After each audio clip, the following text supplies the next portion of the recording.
Você já se perguntou quais são as semelhanças e diferenças entre um grão de areia numa praia qualquer e o planeta Marte, o grande planeta vermelho?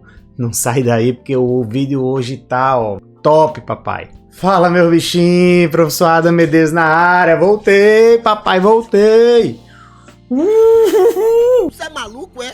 E hoje a gente vai falar sobre a importância de padronizar as grandezas físicas. A gente falou nesse vídeo que tá aparecendo bem aqui ou aqui, não sei ainda.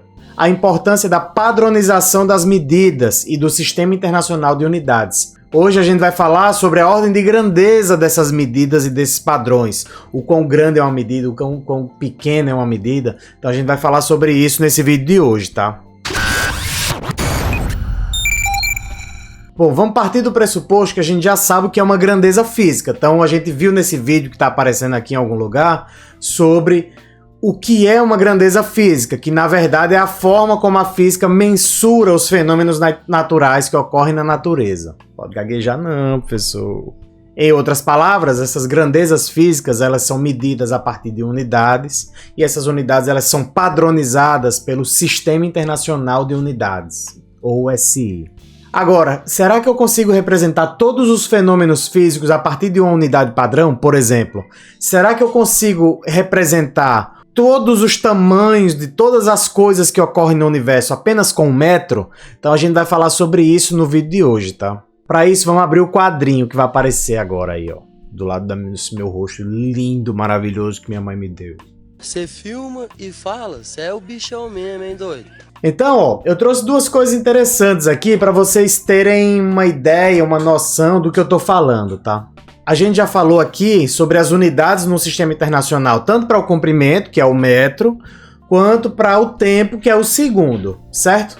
Mas será que a gente consegue representar tudo que está no universo a partir dessas grandezas fundamentais? Então, um exemplo que eu queria trazer para vocês, esse está aparecendo aqui. Se ligue, preste atenção, viu? O primeiro exemplo que eu quero trazer para vocês relacionado à ordem de grandeza é o exemplo da distância entre a Terra e o Sol.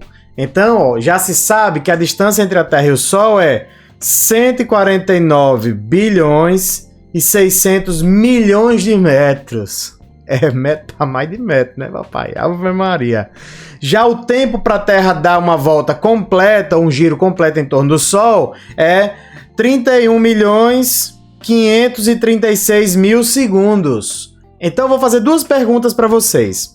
Primeira, a melhor unidade para representar uma grandeza dessa magnitude ou desse tamanho é o metro? Sim ou não? Segundo, eu preciso representar números tão grandes, ou seja, eu consigo uma outra forma de representar números muito grandes? Então a gente vai falar sobre essas duas coisas no vídeo de hoje, tá? Então bora passar aqui o quadro. Bom, a primeira pergunta que a gente vai responder é sobre notação científica. O que é a notação científica, professor? Notação científica é a forma de representar números muito grandes a partir de uma potência de 10. Vocês vão entender. Então, considere que eu tenho o número 1, certo? E o número 1 eu posso considerar como sendo a mesma coisa de 1,0, tá? Quando eu tenho o número 1, isso significa que tem uma vírgula depois do 1, certo? E tem um 0 depois da vírgula. Então, 1 significa 1,0. Ok. E aí eu posso representar números maiores ou menores do que o montante entre 1 e 10 a partir do que a gente chama de notação científica. Então, o que é isso? Se eu tiver o número 100, certo? O valor 100, então eu posso representar esse 100 como sendo 10 elevado a 2. O que é esse 10 elevado a 2, professor? O 10 elevado a 2, na verdade, ó, eu pego a quantidade de algarismos que tem antes da vírgula, tá? Então a vírgula tá aqui, ó. E aí eu pego a quantidade de algarismos que tem antes da vírgula e eu conto quantas casas decimais tem antes da vírgula, até que haja apenas um numeral, tá? Então tem uma casa decimal, duas casas decimais, tá? Então o número de casas decimais que estiver antes do primeiro numeral, que nesse caso é 1, vai ser o valor da potência de 10, tá? Então, nesse caso, 10 elevado a 2. A mesma coisa acontece quando eu tenho números à esquerda do meu numeral principal. Então, considere que existe para o lugar normal da vírgula, que é o lugar depois do primeiro algarismo, né? Então, existem duas casas decimais, só que essas casas decimais estão para a esquerda. Quando elas estão para a esquerda, ou seja, quando o número é menor do que a unidade, então a gente representa a notação científica pelo expoente negativo, menos 2, tá? Então, se eu andei 2 casas decimais, menos 2. Se eu andei 10 casas decimais para a esquerda, menos 10. Se eu andei 5 casas decimais para a direita, 10 elevado à quinta potência e assim por diante, tá? Então, notação científica é uma coisa que se usa muito na física e agora vocês aprenderam de uma vez por todas como representar os números através da notação científica, e isso facilita bastante quando a gente quer fazer cálculos utilizando números muito grandes ou muito pequenos. Então, a gente vai considerar agora números muito grandes, tá? Números muito maiores do que 10. Então, ó, nesse caso, números muito maiores do que 10, a gente pode usar a notação científica da seguinte forma. Se eu tenho o número 10, 10 é igual a 10 elevado a 1, tá? Se é 100, existem 2 casas decimais antes da vírgula, então 10 elevado a 2. Se existem 3 casas decimais antes da vírgula, 10 elevado a 3. Se existem 4 casas decimais antes da vírgula, existe uma vírgula aqui, um zero aqui, né? Então, 10 elevado a 4. E assim por diante, 10 elevado a 27, 10 elevado a 30. Existem números absurdamente altos na física, a gente vai passar por eles em algum momento aqui. Já para os números menores da notação científica, ó, a gente tem, se a vírgula andou do lugar onde era para estar uma casa decimal para a esquerda, 10 elevado a menos 1. Se ela andou 2 casas para a esquerda, 10 elevado a menos 2. Se ela andou 3 casas para a esquerda, 10 elevado a menos 3. Se ela andou 4 casas para a esquerda, elevado a menos 4 e assim por diante, né? Até 10 elevado a menos 6, menos 8, menos 10, tá? Então, isso daqui é o que a gente chama na física de notação científica. Isso é muito importante.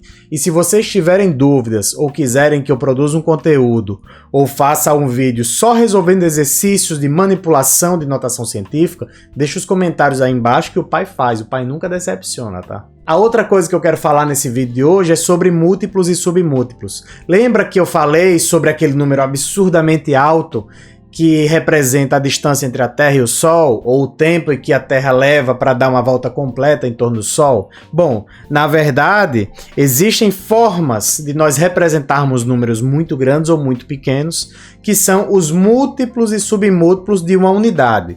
Então, os submúltiplos do metro, ou seja, as grandezas que são associadas ao metro, mas são menores do que um metro, são o decímetro, então o decímetro é 0,1 metros, o centímetro 0,01 metros e o milímetro 0,001 metros, ou 10 a menos 1, 10 a menos 2, 10 a menos 3, certo?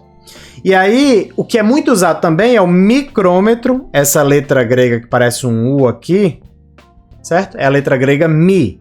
Então, o micrômetro é 10 a menos 6, ou seja, andamos 10 casas decimais para a esquerda com esse número. Então, o local normal da vírgula está aqui depois do 1, né? Estaria depois do 1 aí, e aí eu ando 1, 2, 3, 4, 5, 6 casas decimais, e essas casas decimais andando para a esquerda, o expoente da potência de 10 vai ser negativo. E o nanômetro, a gente ouve muito falar sobre nanotecnologia, por exemplo.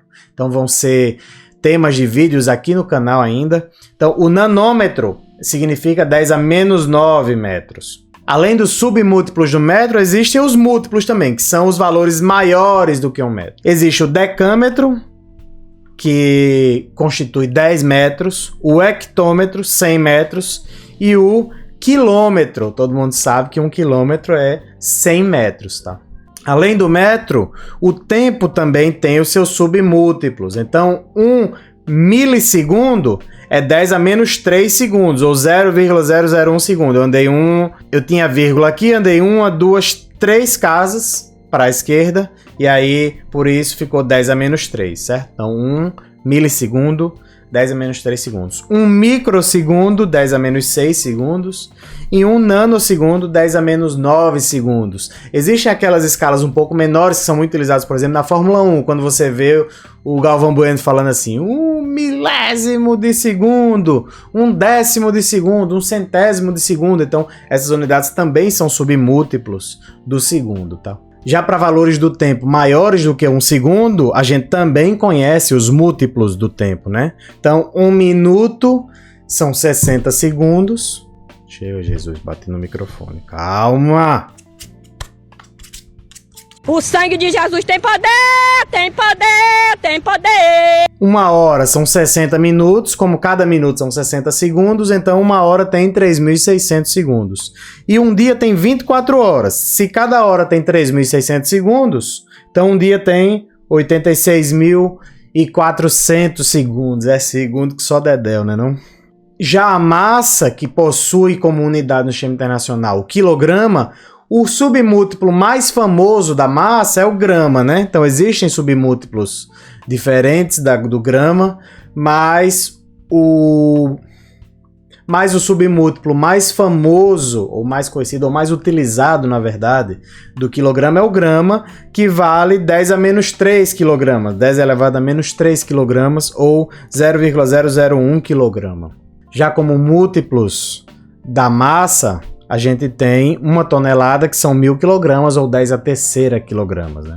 E para fechar essa questão dos múltiplos e submúltiplos, eu vou falar sobre uma coisa bem legal que vocês veem o tempo todo na vida de vocês. Eu falei nesse vídeo que está aparecendo aqui sobre a velocidade ser em metros por segundo. E aí vocês se perguntam, professor, mas a Brasília do meu pai, ninguém sabe que é Brasília que está aí, né? A Ferrari do meu pai, a Lamborghini, a caminhonete, o truck do meu pai, ele marca a velocidade em quilômetros por hora. Correto. E aí é por isso que é importante que você que está aí saiba converter, não só por isso, mas esse é um dos motivos, para que você saiba converter as velocidades de quilômetros por hora para metros por segundo. Então, ó, eu vou ensinar vocês a fazer isso agora, tá? Então, ó, 1 quilômetro a gente sabe que são 1.000 metros e 1 hora 3.600 segundos. Eu acabei de falar isso, né? Então, dessa forma, 1 km por hora, se 1 quilômetro são 1.000 metros, e 1 hora são 3.600 segundos, então fica fácil ver que 1 km por hora é 1.000 metros dividido por 3.600 segundos. Se eu dividir esse número aqui e esse número aqui por 1.000, eu posso fazer isso com tanto que eu faça tanto no numerador quanto no denominador. Então nós vamos ter 1 km por hora vale 1 dividido por 3,6 metros por segundo, ou 1 metro por segundo é 3,6 km por hora. Então, por exemplo, se você quer saber qual a velocidade do carro do seu pai, lá, você divide esse valor da velocidade, sei lá, 100 km por hora, divide por 3,6, você vai achar a velocidade do carro do seu pai em metros por segundo. Legal, né? Então, aprendeu e agora não precisa mais decorar como faz. Tem gente que decora essa forma, não decora, porque quando chegar na hora da prova, você vai confundir. Eu divido ou eu multiplico. Não precisa decorar, é só aprender e lembrar que 1 quilômetro são 1.000 metros e 1 hora são 3.600 segundos. É, tá bom. E agora, meu bichinho, para terminar o vídeo de hoje com grande estilo, eu não tô esquecendo não, viu? Lembra que eu fiz uma pergunta no início do vídeo, que é: quais são as semelhanças e diferenças entre um grão de areia numa praia qualquer e o planeta Marte? Bom, é sobre isso que a gente vai falar agora, tá? E vocês já devem estar imaginando do porquê que essa pergunta tem a ver com o tema do vídeo de hoje, né? Primeiro, eles têm semelhança sim, tá? Ambos possuem massa, tanto o grão de areia quanto o planeta Marte possuem massa, porque eles possuem matéria. Eles ocupam um lugar no espaço, óbvio, né? Como todas as coisas, ocupam um lugar no espaço, tem massa. E uma pergunta que fica é: será que a composição é a mesma? Sim ou não? Não temos como falar sobre isso aqui. Então ficou aí como pergunta, tá? Se a composição de um grão de areia aqui na Terra é parecido com a composição da areia de Marte, por exemplo, não temos como saber, provavelmente não. Agora, as diferenças, vocês já devem estar imaginando do porquê que a gente está falando sobre isso nesse vídeo específico, né? Então, a principal diferença que a gente quer falar e que tem a ver com a aula de hoje é o grão de areia, ele tem um tamanho, né, um diâmetro de 0,0006 metros. Isso em notação científica é quanto, professor? Vamos caminhar a vírgula aqui, ó. 1, 2, 3, 4, 5. Se eu caminhei 5 casas para a esquerda, né? Se eu caminhei 5 casas, se a vírgula tivesse aqui, eu caminhei 5 casas para a esquerda, então esse número vai ser 6 vezes 10 a menos 5 metros. Certo? Nesse caso aqui, ó, a vírgula está aqui, certo? Mas ela deveria estar aqui. Se eu caminhei para a direita 1, 2, 3, 4, 5, 6 casas decimais, então o diâmetro de Marte vale 6,8 vezes 10 a sexta metros em notação científica. Tá? Então veja como é simples trabalhar com notação científica pegando grandezas reais. E aí você vê a diferença, né? A diferença aqui tá na ordem de grandeza, certo? A ordem de grandeza é a diferença entre os tamanhos dessas. Então é lógico que a ordem de grandeza do planeta Marte, como já era de se esperar, é muito maior do que a ordem de grandeza do grão de areia, certo?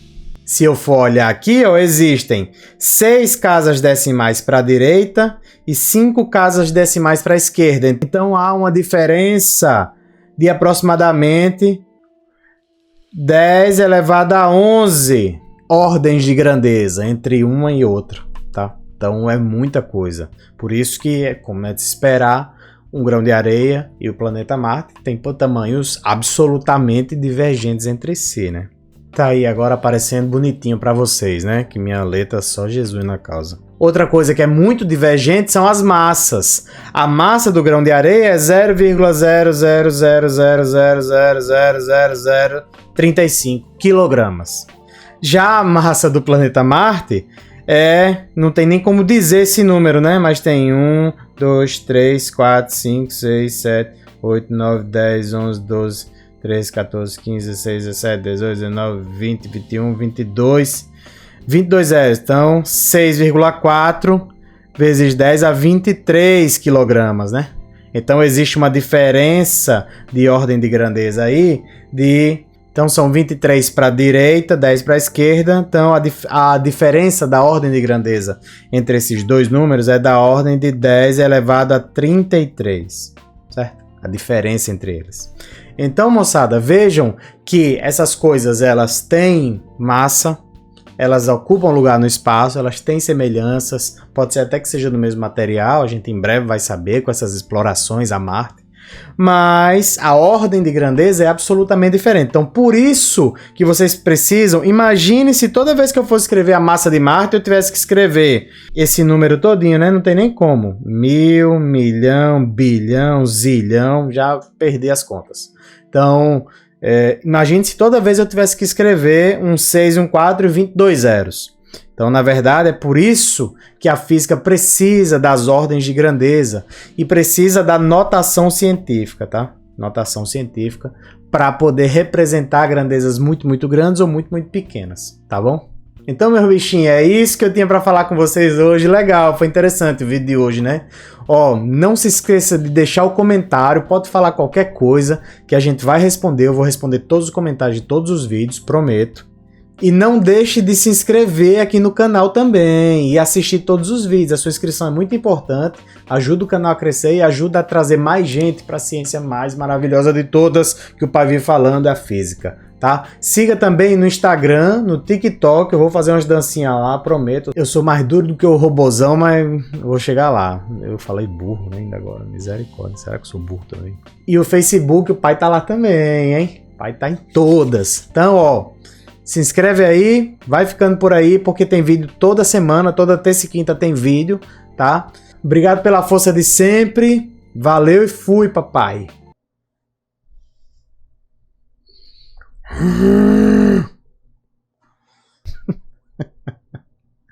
Ai, meu Deus do céu.